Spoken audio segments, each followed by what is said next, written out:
नमस्कार, मैं हर्षद दोषी हर्षद पैकवेल से।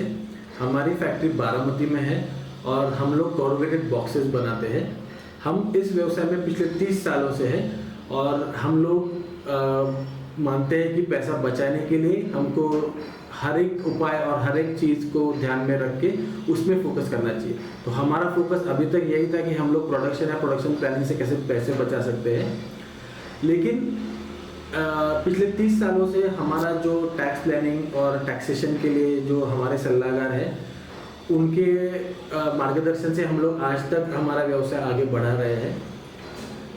3 साल पहले हमको हमारे एक मित्र ने टैक्स मंत्री के बारे में बताया था।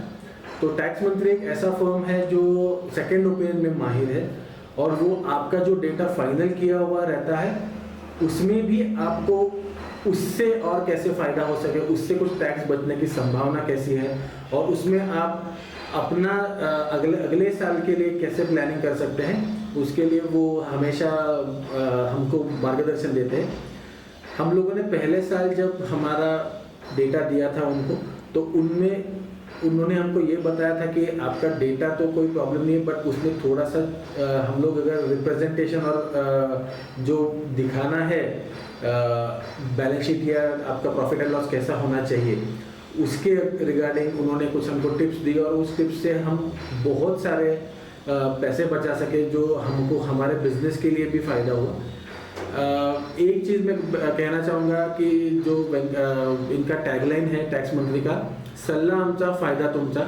तो हमको तो पिछले 3 साल से सिर्फ फ़ायदा ही हुआ है जब से हम लोगों ने सेकंड ओपिनियन के लिए टैक्स मंत्री को अपॉइंट किया है। हमने आज भी हमारा पूरा टैक्सेशन और टैक्स प्लानिंग हमारे जो एग्जिस्टिंग सलाहकार है उनको दिया है, लेकिन हम लोग हमेशा फाइनलाइजेशन के पहले सेकंड ओपिनियन के लिए टैक्स मंत्री के पास भेजते हैं। उनकी टीम इतनी डेडिकेटेड है, इतनी अपडेटेड रहती है हमेशा। उसका एक ही कारण है कि वो हमेशा पढ़ना चाहते हैं और पढ़ते रहते हैं। जो भी अपडेट्स आते हैं टैक्सेशन और उसके रिलेटेड, जो भी गवर्नमेंट नए नए स्कीम्स लाती है फॉर बिजनेसेस, तो वो स्कीम्स वो इमीडिएटली उनके क्लाइंट्स को और उनके कस्टमर्स को अपडेट करते हैं और उसके कारण उनके क्लाइंट्स और उनके